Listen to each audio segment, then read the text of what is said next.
Ma sœur a accidentellement lacéré tous les pneus de ma Tesla Model Y à 54 000 €, après que j'ai refusé de financer ses vacances à 20 000 €. Oups, ne te gare pas près de moi la prochaine fois, a-t-elle ri. Ma mère a dit, tu sais, elle déteste qu'on lui dise non. Je suis resté calme, et je n'ai rien dit, jusqu'à 8h10, lorsqu'elle a ouvert la porte de son appartement et a vu ceux qui y étaient scotchés.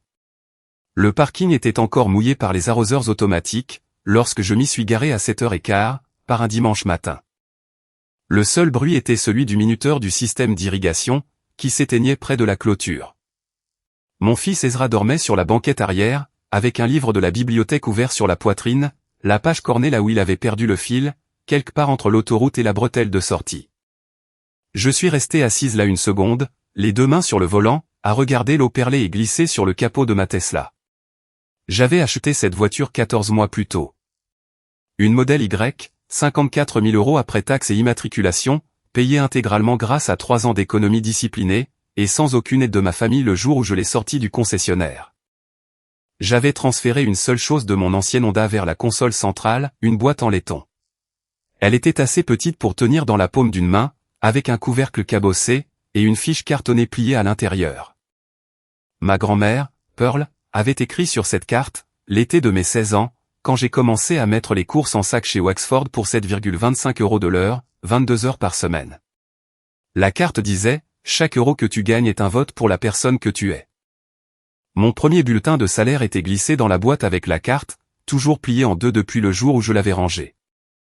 Je mentionne cela parce que, 2 semaines plus tard, ma sœur aînée Céleste jetterait cette boîte sur l'asphalte à 23h47, tout en lacérant mes 4 pneus avec un cutter.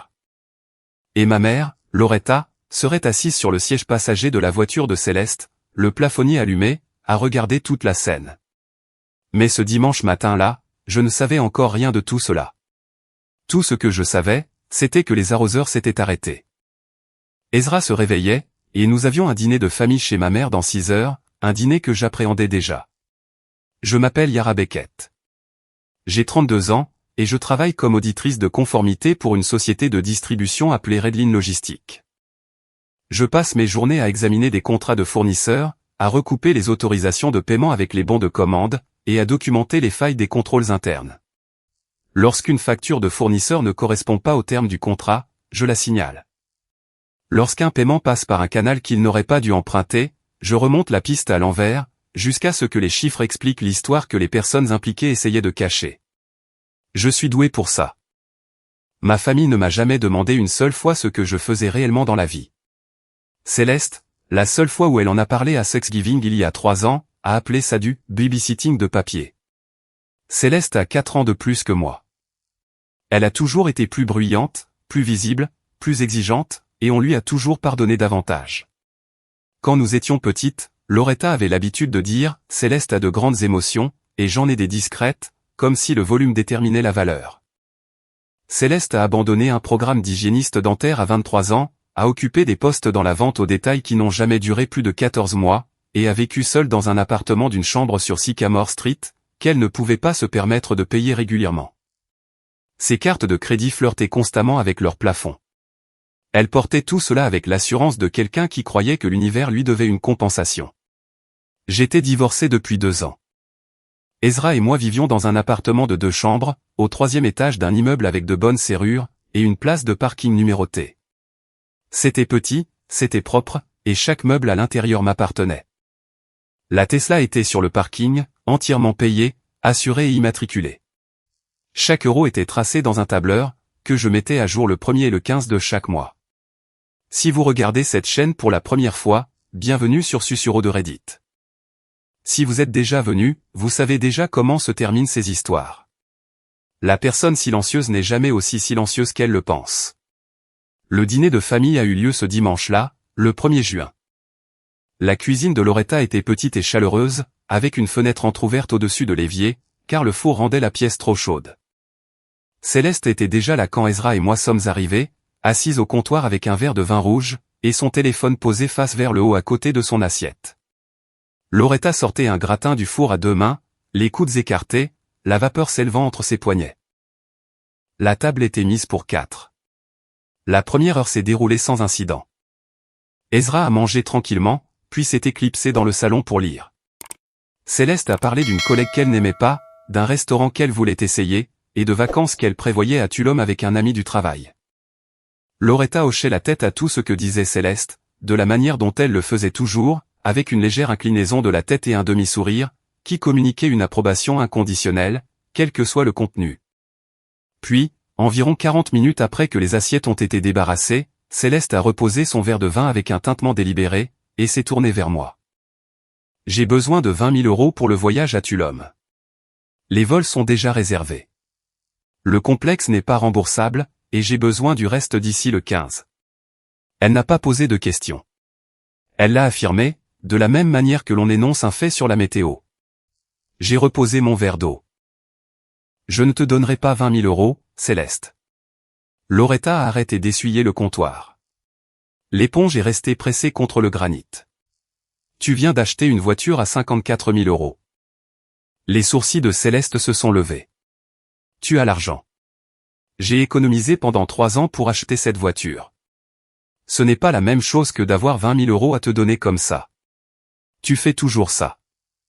Sa voix est montée d'un demi-ton, comme c'était le cas lorsqu'elle se préparait à s'énerver.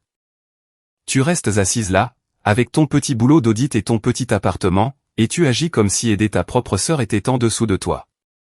Tu as économisé pendant 3 ans pour une bagnole, mais tu ne peux pas faire un chèque pour ta propre famille. Loretta a émis un petit son depuis l'évier. Céleste, peut-être pas ce soir. Non, maman. Elle a besoin d'entendre ça. Elle achète une Tesla, la gare sur un parking à côté d'une benne à ordures, et fait comme si elle avait réussi. Yara, tu es une gratte-papier dans une entreprise de livraison.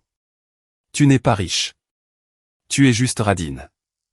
Ce n'est pas possible, Céleste. Tu veux dire que tu ne veux pas, c'est vrai aussi. La cuisine est devenue silencieuse. Loretta tenait maintenant l'éponge à 2 mains, la pressant lentement. Céleste a regardé Loretta, puis s'est tournée vers moi. Sa mâchoire s'est contractée. Elle s'est penchée en avant, les 2 avant-bras à plat sur le comptoir. Et lorsqu'elle a parlé, sa voix était assez forte pour porter à travers l'encadrement ouvert, jusqu'au salon où Ezra lisait. Tu conduis une voiture à 50 000 € pour rentrer dans un appartement de 2 chambres, et tu me dis que tu ne peux pas m'aider. La petite boîte en laiton de Pearl est le seul héritage que tu laisseras jamais à Ezra. Un garçon aussi effacé ne tient pas ça de nulle part. Yara. Il tient ça d'une mère qui n'a rien à dire. Par l'encadrement de la porte, j'ai vu la tête d'Ezra se tourner. Il m'a regardé pendant un long moment. Son livre était toujours ouvert sur ses genoux. Il n'a rien dit. Puis il s'est replongé dans sa page, mais ses yeux ne bougeaient plus. Il écoutait. Je me suis levé, j'ai pris mon sac, j'ai marché jusqu'au salon, et j'ai posé ma main sur l'épaule d'Ezra. Mets tes chaussures. Loretta m'a suivi jusqu'au porche. Elle a posé sa main sur mon bras et a dit, tu sais, elle déteste qu'on lui dise non. Aide-la, c'est tout. Tu sais comment elle devient. J'ai doucement retiré mon bras, et j'ai accompagné Ezra jusqu'à la voiture. Loretta ne nous a pas suivis. Elle est restée sur le porche, une main sur la rambarde, à me regarder attacher Ezra sur le siège arrière. Céleste est apparue derrière elle, dans l'encadrement de la porte, et a crié, dis-lui de rentrer à l'intérieur. Maman, elle fait un drame. Loretta n'a rien dit. Elle est rentrée et a fermé la porte. Le trajet de retour a été silencieux pendant 3 pâtés de maison. Puis, Ezra a demandé si tante Céleste était en colère contre lui. Je lui ai dit que non, que cela n'avait rien à voir avec lui, et que certains adultes avaient du mal à entendre le mot « non ». Il a demandé si nous pouvions nous arrêter pour prendre une glace. Nous l'avons fait. Il a pris un parfum fraise, et l'a mangé lentement, en regardant le parking à travers la vitrine du magasin. Quand il a eu fini, il m'a regardé et a dit « La boîte de Mamie Pearl est toujours dans la voiture, n'est-ce pas ?» Je lui ai répondu que oui. Il a hoché la tête, et s'est remis à regarder par la fenêtre. Cette nuit-là, après qu'Ezra s'est endormi, je me suis assise sur le bord de mon lit, lumières éteintes. Mon téléphone affichait 4 appels manqués de Loretta, et un SMS de Céleste qui disait « Tu aurais pu simplement dire que tu allais y réfléchir, au lieu de m'humilier devant maman. » Aucune excuse, aucune reconnaissance des faits, juste une réécriture de la soirée, qui faisait d'elle la victime. Pearl m'aurait dit de laisser couler. Pearl aurait aussi dit que laisser couler, et se comporter comme un paillasson, sont deux choses différentes. J'ai laissé couler pendant 13 jours. La nuit du 14 juin, un samedi, je suis allé me coucher à 22h30. Ezra dormait déjà depuis 21h. Mon téléphone chargeait sur la table de chevet. Le parking à l'extérieur de la fenêtre de mon 3e étage était sombre et silencieux. À 23h47, selon l'horodatage de la caméra du mode sentinelle de ma Tesla, Céleste s'est engagée sur le parking avec sa Honda Civic argentée. Elle s'est garée à 3 places de la mienne. Elle est restée dans sa voiture pendant près de 2 minutes. Puis, elle est sortie, a marché jusqu'à ma Tesla, et a commencé à couper. Je n'ai rien vu de tout cela en temps réel. Je l'ai découvert à 7h15, le dimanche matin du 15 juin, quand Ezra et moi sommes sortis. Nous avons trouvé les 4 pneus à plat. Pas dégonflés, mais lacérés. De longues entailles délibérées sur les flancs, assez profondes pour que le caoutchouc se décolle des jantes en boucle. La vitre passager était brisée, formant une toile d'araignée de fissure, avec un trou percé en plein centre. Du verre était éparpillé sur le siège et le tapis de sol. La console centrale était ouverte. La boîte en laiton de Pearl se trouvait sur l'asphalte, à près de 2 mètres du pare-choc avant, reposant à l'envers sur son couvercle. Ezra l'a ramassée avant que je ne puisse l'en empêcher. Il l'a retournée dans ses petites mains, et a passé son pouce sur une bosse fraîche sur le dessus, juste à côté de l'ancienne, qui était là depuis avant sa naissance. « Maman, qu'est-ce qui est arrivé à la boîte de Mamie Pearl ?» Je lui ai pris la boîte doucement, et je lui ai dit de rentrer à l'intérieur. Il y est allé, mais lentement, en regardant par-dessus son épaule à 2 reprises. Ensuite, j'ai ouvert l'application Tesla sur mon téléphone, et j'ai affiché les images du mode sentinelle. La vidéo était nette. Horodatage, 23h47, le 14 juin. Céleste, portant un sweat à capuche sombre, la capuche baissée, marchait vers ma voiture avec un cutter dans la main droite. Elle s'est accroupie au niveau du pneu avant côté conducteur, a enfoncé la lame en biais, et l'a tiré sur le côté. Le pneu a sifflé. Elle est passée à l'arrière pour le 2e pneu. Ensuite, elle s'est dirigée vers le côté passager, et a frappé la vitre avec le manche du cutter. Le verre s'est fissuré au premier coup, et s'est effondré vers l'intérieur au second. Elle a passé le bras par la vitre brisée, a sorti la boîte de Pearl de la console centrale ouverte, et l'a regardée pendant 2 secondes. Elle avait l'expression de quelqu'un qui offre une chose qu'il trouve irritante plutôt que significative. Puis, elle l'a jetée à bout de bras sur le trottoir. La boîte a rebondi une fois, et a atterri à l'envers. Enfin, elle a lacéré les 2 derniers pneus. Je l'ai regardée 2 fois. La première fois, mes yeux sont restés fixés sur Céleste, sur le cutter, sur sa posture accroupie, et sur la façon dont elle a jeté la boîte de Pearl, comme s'il s'agissait d'un déchet trouvé sous un siège. La 2e fois, je me suis forcé à regarder le reste de l'image. La voiture de Céleste était toujours visible, garée à 3 places de là. Le plafonnier était allumé, et assise sur le siège passager, les mains reposant sur ses genoux, le visage partiellement éclairé par la lueur de l'ampoule au plafond, se trouvait ma mère. Loretta ne dormait pas. Elle n'était pas sur son téléphone. Elle n'était pas tournée de l'autre côté. Elle regardait directement la Tesla, pendant que Céleste fracassait la vitre. Sa posture était immobile, sereine et droite. La posture de quelqu'un à qui l'on avait dit ce qui allait se passer, et qui avait choisi d'être dans la voiture à ce moment-là. Elle n'est pas sortie pour l'arrêter. Elle n'a pas klaxonné. Elle est restée assise sur le siège passager, les mains croisées, et a regardé sa fille aînée détruire la voiture de sa fille cadette, sur un parking, à minuit. À minuit 3, 16 minutes après la fin de la vidéo, Céleste m'a envoyé un SMS. Il disait, « Oups, ne te gare pas près de moi la prochaine fois », suivi d'un emoji mort de rire. Je n'ai vu ce SMS que le lendemain matin, alors que je me tenais sur le parking, avec du verre sur mes chaussures, et mon fils tenant une boîte en fer cabossée. Mes mains étaient stables. Ma respiration était stable.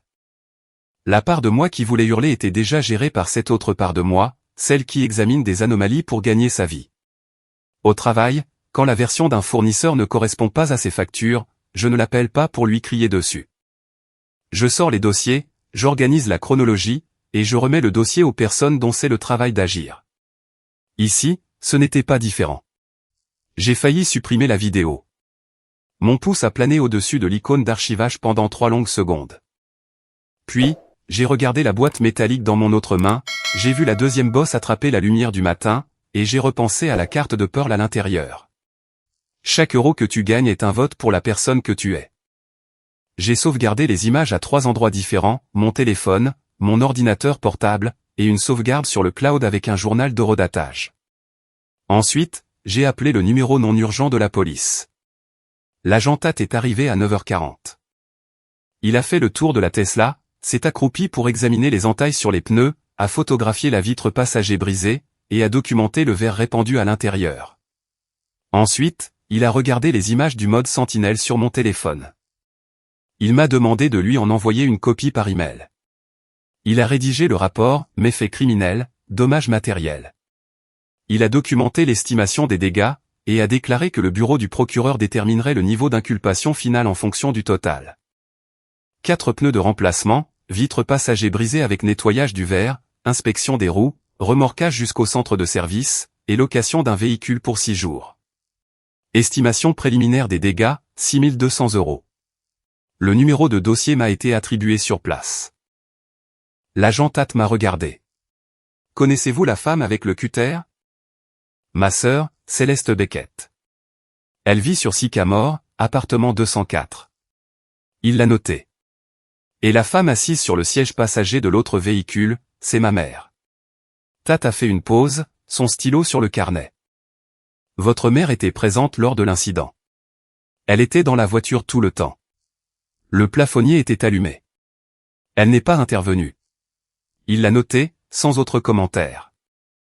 Il m'a tendu le numéro de dossier sur une carte, m'a dit que le bureau du procureur examinerait les images, et il est parti.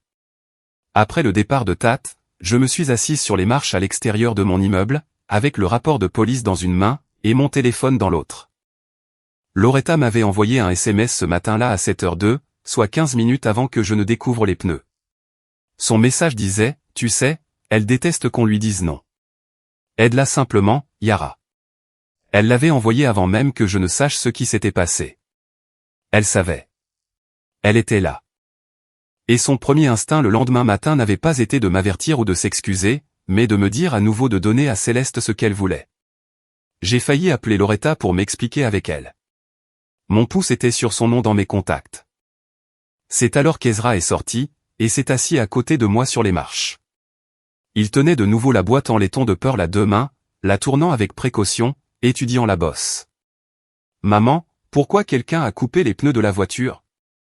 J'ai remis mon téléphone dans ma poche, et je lui ai dit que nous prendrions le bus pendant quelques jours. Le lundi matin, 16 juin, j'ai appelé Avery Frost. Avery est une avocate spécialisée en litige civil, dont le cabinet avait géré un conflit avec un fournisseur pour Redline Logistique, 2 ans plus tôt. Je me suis assise dans ma voiture pendant ma pause déjeuner, les vitres fermées, et je lui ai tout expliqué. Je lui ai envoyé par email la vidéo du mode Sentinelle, le rapport de police, et le devis des réparations. Elle m'a rappelé 40 minutes plus tard. Le rapport de police est documenté, et les images ont été transmises pour examen au procureur, a déclaré Avery. Je peux intenter séparément une action civile pour dommages matériels. Pneus, vitres brisées, remorquage, location. Les images vous donnent des preuves solides. Mais cela doit tout de même suivre la procédure habituelle. Je peux déposer la plainte d'ici la fin de la semaine. Je lui ai dit de le faire. Mais entre l'appel du lundi et le dépôt du dossier le vendredi, j'ai fait autre chose. J'ai fait ce que ma formation chez Redline m'avait rendu naturel, comme une seconde nature. J'ai suivi l'argent. Au cours des 3 dernières années, Loretta m'avait appelé chaque mois de janvier, pour me demander de couvrir ses impôts fonciers annuels. Elle disait que ses revenus de retraite couvraient à peine son prêt hypothécaire, ses factures et ses médicaments. Les impôts s'élevaient à 4 200 € par an. Je les payais avec un chèque à l'ordre du bureau des impôts du comté. 3 ans, 3 chèques, 12 600 € au total. En la soulageant de l'une de ses plus grosses dépenses annuelles, je lui avais donné la marge de manœuvre nécessaire pour continuer à secourir Céleste, par des moyens que je ne voyais pas. Je ne l'avais jamais remis en question. Elle était ma mère. Elle disait avoir besoin d'aide. J'aidais. L'auditrice de conformité en moi avait toujours tracé une ligne stricte, entre mon cerveau professionnel et mon cerveau familial. Le cerveau familial faisait confiance. Le cerveau professionnel vérifiait. Après la vidéo du mode sentinelle, le cerveau familial s'est tu, et le cerveau professionnel a ouvert le dossier. J'ai sorti mes propres relevés bancaires. 3 chèques annulés de 4 200 € chacun, tous à l'ordre du bureau des impôts. Tous encaissés. Ensuite, j'ai repensé aux 20 000 € que Céleste avait exigés, aux mensualités de sa voiture qu'elle n'arrivait pas à payer, et à cet appartement qu'elle ne pouvait pas s'offrir régulièrement. Les chiffres ne correspondaient pas à l'histoire que racontait Loretta. J'ai appelé ma tante Vivien. Vivien Hawks est l'autre fille de Pearl, la grande sœur de Loretta, de 3 ans son aînée. Elle a 57 ans, elle est professeure à la retraite, et vit à 40 minutes au nord, dans une maison avec un jardin rempli des zinnias que Pearl a plantés il y a 20 ans. Vivien est le genre de personne qui écoute plus qu'elle ne parle, et se souvient de plus de choses qu'elle n'en dit. Elle est aussi la seule personne de ma famille, qui ne m'a jamais fait sentir que je devais gagner le droit d'être dans la même pièce qu'elle.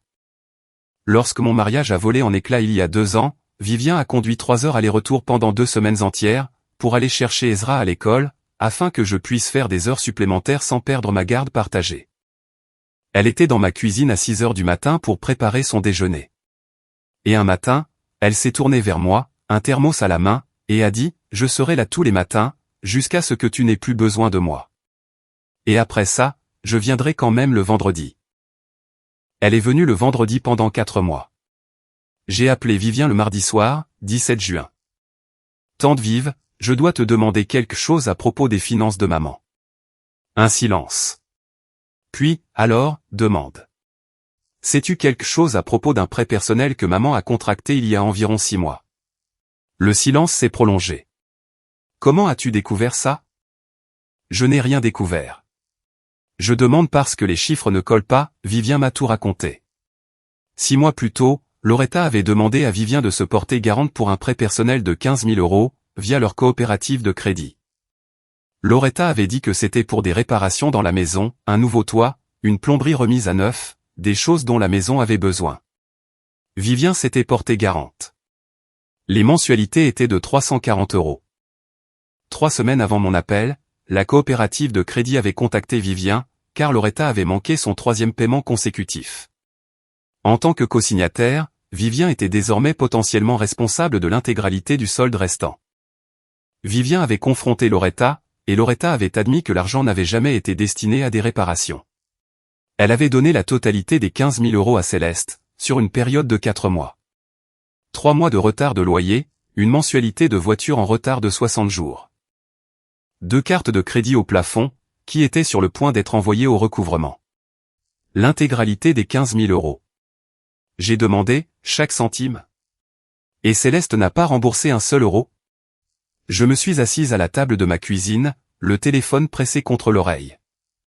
Entre les impôts que j'avais couverts et le prêt de Vivien, notre famille avait absorbé 27 600 € de soutien, pendant que Céleste exigeait encore 20 000 € de plus par-dessus. Mais Vivien n'avait pas terminé.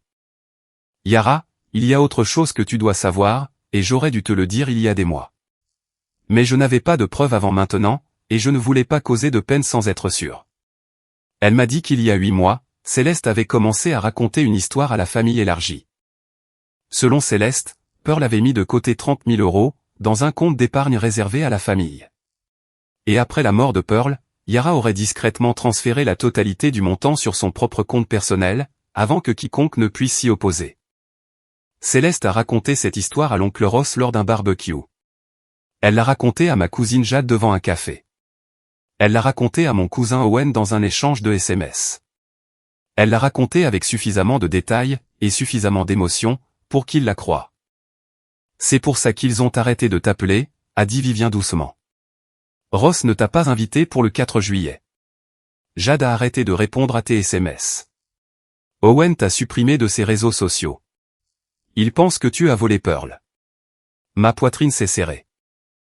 Pendant 8 mois, j'avais remarqué ce silence. Je pensais que c'était à cause du divorce. Je pensais que les gens s'éloignaient naturellement. Je pensais que j'étais trop sensible. Ce n'était pas un éloignement. C'était Céleste, en train de construire un mur autour de moi, avec un mensonge qu'elle avait inventé de toutes pièces. La succession de Pearl était simple. J'avais les documents de répartition dans mon classeur, car j'étais désigné comme bénéficiaire. Pearl avait laissé 24 200 € d'économie au total. 14 200 € ont servi à payer les frais d'obsèques, et les frais médicaux impayés à la clinique de soins palliatifs. 8 000 € sont revenus à Céleste. 2 000 € me sont revenus, ainsi que la boîte en laiton, que Pearl avait spécifiquement mentionnée dans une note manuscrite jointe à son testament. Il n'y avait aucun compte de 30 000 €. Il n'y en avait jamais eu.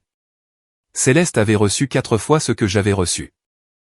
Et ensuite, elle avait dit à la famille que j'étais la voleuse. Si vous êtes encore là, c'est que vous regardez Susurro de Reddit, et vous savez ce qui vient ensuite. Mais je vous promets que ce qui a fait le plus mal, ce n'était pas les pneus. Ce n'était même pas l'argent. C'était d'être assise à la table de ma cuisine, à regarder un document notarié prouvant que ma sœur avait inventé un crime, et me l'avait mis sur le dos pendant 8 mois. Pendant que je me demandais ce que j'avais fait de mal, j'ai failli laisser ce mensonge perdurer. 8 mois de silence de la part de mes propres cousins. 8 mois à me demander quelle était mon erreur. Et une partie de moi voulait juste l'encaisser, et passer à autre chose, comme j'avais encaissé tout le reste. Puis, j'ai ouvert la page des répartitions de la succession sur mon ordinateur. Les chiffres étaient notariés et définitifs. 8 000 € pour Céleste Beckett. 2 000 € pour Yara Beckett. 14 200 € pour les pompes funèbres et les prestataires médicaux. Total, 24 200 €. Il n'y avait aucune ambiguïté. Il n'y avait pas de compte caché de 30 000 €. Si vous avez suivi Susurro de Reddit, vous savez que cette histoire ne se résume pas à 4 pneus crevés. Les pneus étaient l'allumette. Le feu était déjà préparé. Le mercredi 18 juin, je me suis assise à la table de ma cuisine après qu'Ezra est parti se coucher, et j'ai monté le dossier de la même façon que je monte un dossier d'audit chez Redline. Horodaté, avec des références croisées. Chaque affirmation appuyée par un document que je pouvais mettre dans la main de quelqu'un en disant « Lis ça ». Le dossier de preuve comportait 5 sections. Section 1, les images du mode Sentinelle. 4 captures d'écran imprimées en couleur, sur papier glacé. Les horodatages étaient visibles dans le coin de chaque image. Le visage de Céleste était clair sur la 2e et la 3e photo. Le visage de Loretta, partiellement éclairé par le plafonnier, était reconnaissable sur les 4 images. Section 2, le rapport de police. Le numéro de dossier, le nom de l'agent intervenant, et l'estimation des dégâts à 6 200 €. Section 3, la plainte civile déposée par Avery Frost. Dommages matériels de 6 200 €, plus remorquage et 6 jours de location à 840 €. Total, 7 040 €. La date de l'audience était imprimée sur la dernière page. Section 4, les documents de répartition de la succession de Pearl. Notarié, avec 3 lignes de compte. 8 000 € pour Céleste. 2 000 € plus la boîte en laiton pour Yara. 14 200 € pour les obsèques et les frais médicaux. Total, 24 200 €. Pas de compte de 30 000 €. Pas de transfert caché. Section 5, 3 ans de chèques annulés, de mon compte bancaire vers le bureau des impôts fonciers. 4 200 € chacun. Total, 12 600 €. Le tout annoté avec une note faisant référence à la déclaration de Vivien, concernant le prêt de 15 000 €, et à l'endroit où l'argent était réellement allé. J'ai tout imprimé sur mon imprimante personnelle. J'ai organisé les 5 sections avec des intercalaires étiquetés, de la même façon que j'étiquette les onglets d'audit chez Redline. Sur le dessus, j'ai placé une capture d'écran en couleur du mode Sentinelle. Céleste tenant le cutter au niveau de la vitre passager, le visage éclairé par le lampadaire du parking. Et derrière elle, à travers le pare-brise de la Honda, Loretta, sous la lumière du plafonnier. Sous la capture d'écran, j'ai écrit au marqueur noir, 23h47, 14 juin, dossier numéro 20, 24, 06, 44, 71. J'ai placé la pile dans une grande enveloppe Kraft. Par-dessus, j'ai ajouté une lettre tapée à la machine, d'une seule page, factuelle, numérotée, dénuée de toute émotion. Elle se terminait par une seule phrase, Avery Frost gérera toutes les communications futures. Le vendredi soir, j'ai appelé Vivien et je lui ai dit ce que j'avais l'intention de faire. Elle a écouté sans m'interrompre. Quand j'ai eu terminé, elle n'a dit qu'une chose. À quelle heure samedi? À 10 h sur le pas de ta porte? Je serai là à 9h30. Le samedi 21 juin, je me suis réveillé à 6h45. J'ai préparé le petit déjeuner d'Ezra, je l'ai installé avec son livre et un verre de jus de fruits, et j'ai demandé à mon voisin de garder une oreille attentive pendant 1 heure. J'ai mis l'enveloppe Kraft dans mon sac, j'ai conduit jusqu'à l'immeuble de Céleste sur Sycamore, et je me suis garé de l'autre côté de la rue à 7h52. Le bâtiment avait un escalier extérieur pour accéder au 2e étage.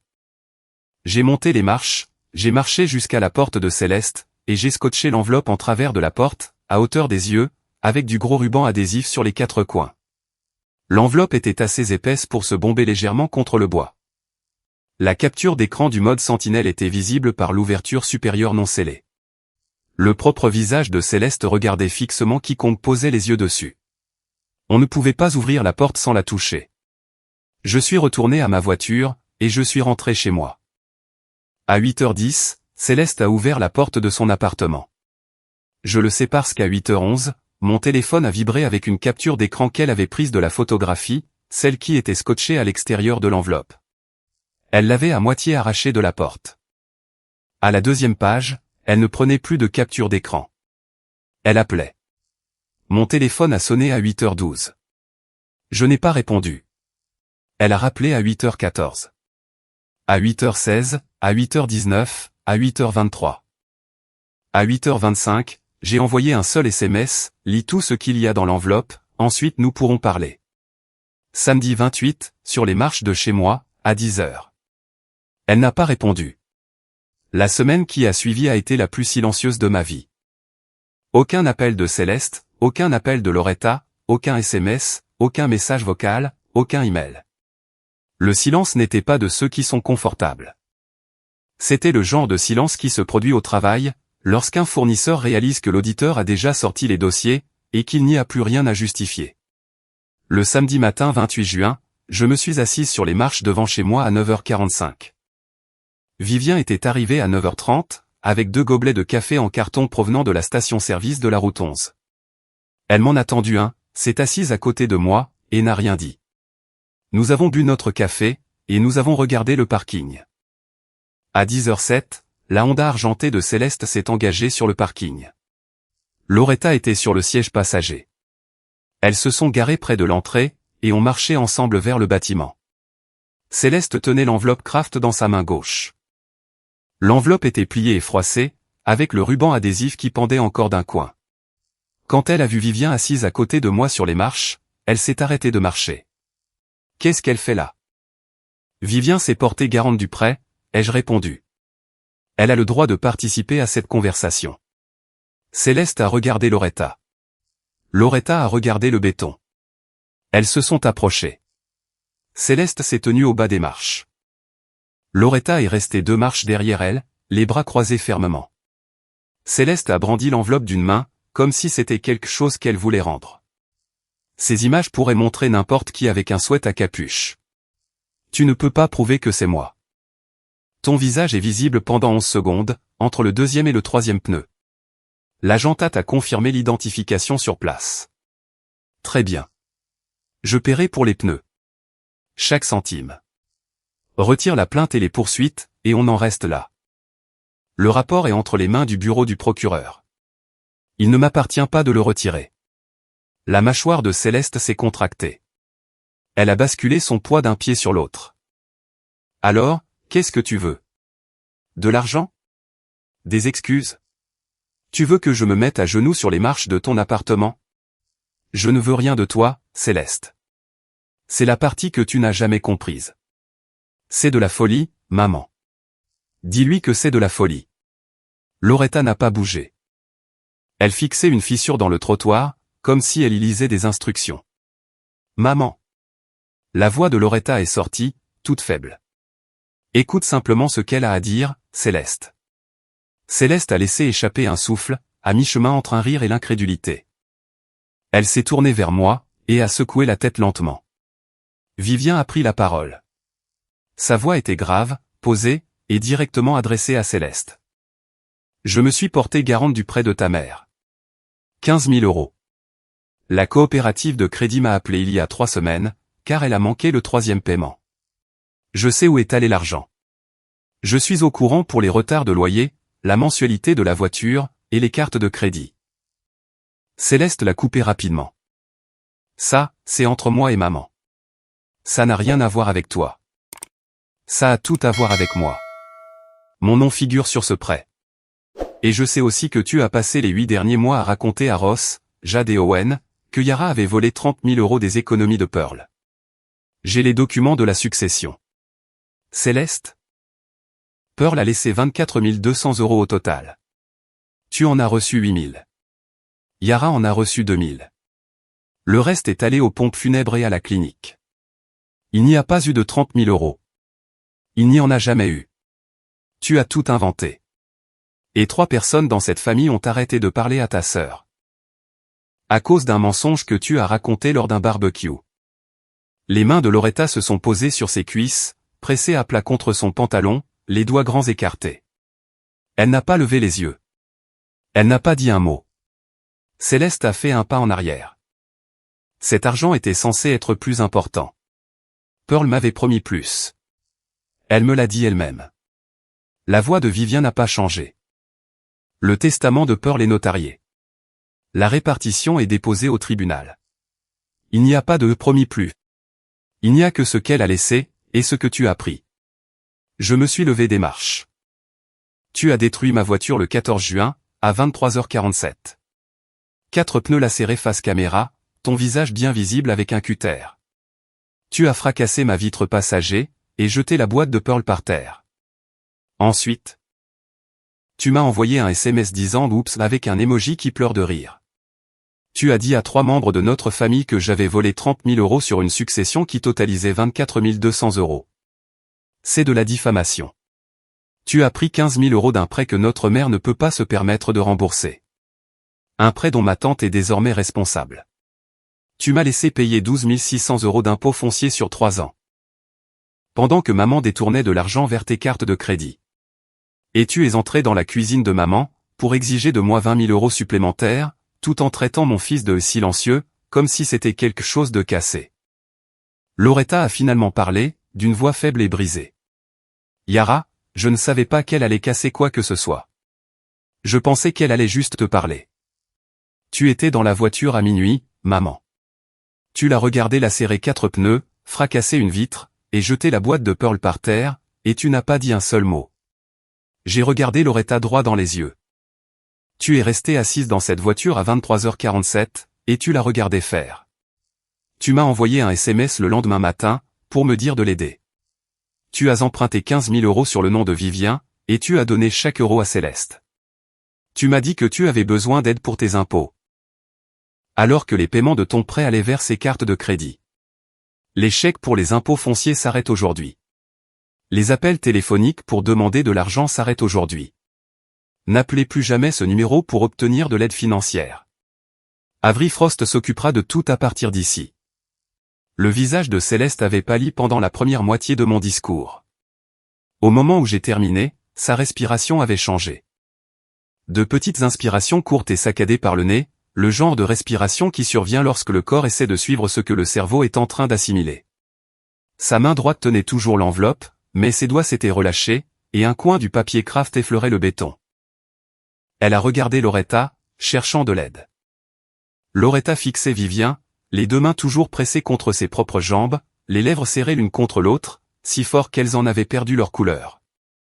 Aucune des deux n'a parlé. Aucune des deux n'a bougé.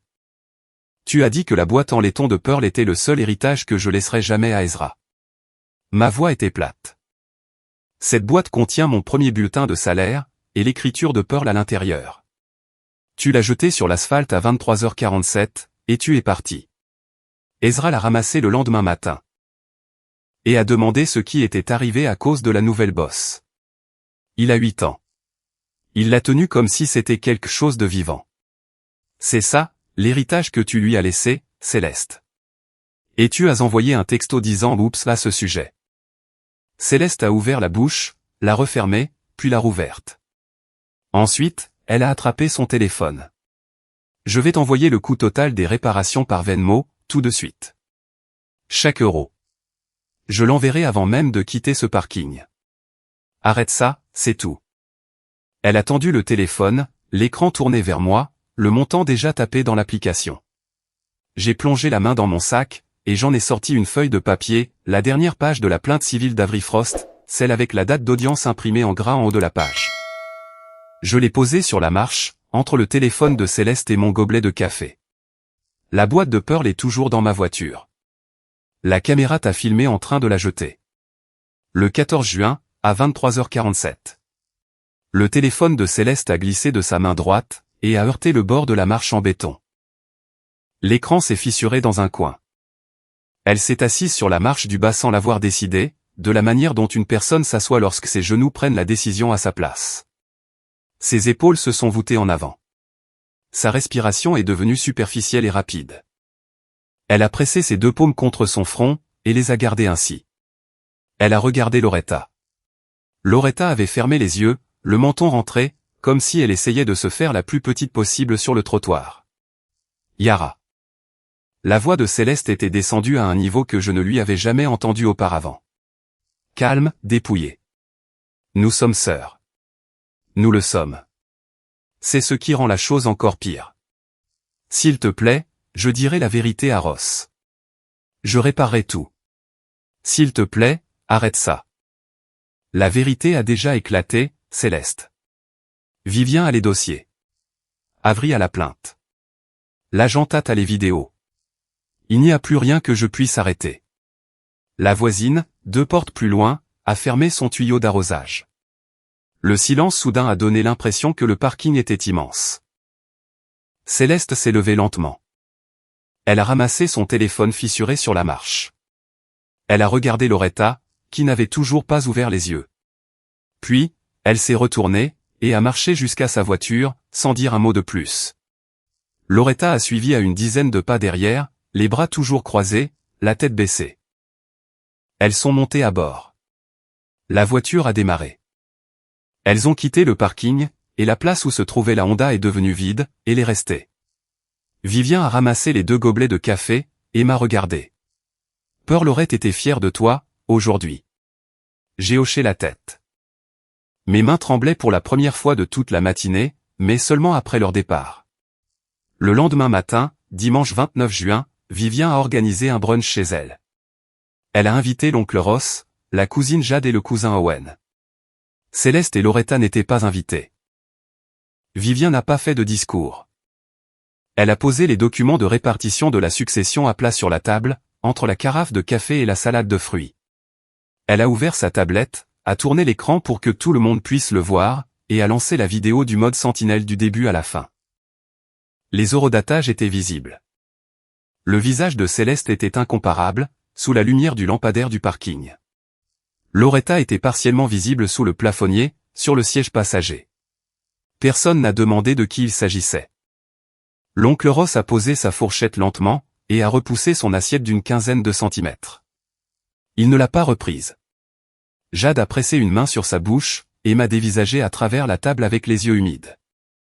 Owen s'est levé, a marché jusqu'à la fenêtre qui donnait sur le jardin de Pearl, et est resté là, tournant le dos à la pièce, les mains dans les poches, pendant un long moment. Personne n'a demandé à Vivien d'arrêter la vidéo. Personne n'a dit qu'il devait y avoir une autre version de l'histoire. Personne n'a défendu Céleste. Quand la vidéo s'est terminée, la pièce est restée silencieuse pendant un long moment. Jade a été la première à parler. Elle m'a regardé et a dit, « J'ai supprimé ton numéro il y a 3 mois, à cause de ce que Céleste m'a dit. Je croyais que tu avais pris l'argent de Pearl. » Sa voix s'est brisée sur le dernier mot. Owen s'est détourné de la fenêtre, a marché jusqu'à la table, et s'est assis lourdement. Il n'a rien dit, mais il a tendu le bras à travers la table, et a serré la main de Vivien, une fois, très fort. Ross m'a appelé ce soir-là. Il a dit 2 mots. D'abord, je suis désolé. Ensuite, il a demandé comment allait Ezra, et s'il avait besoin de quoi que ce soit pour l'année scolaire.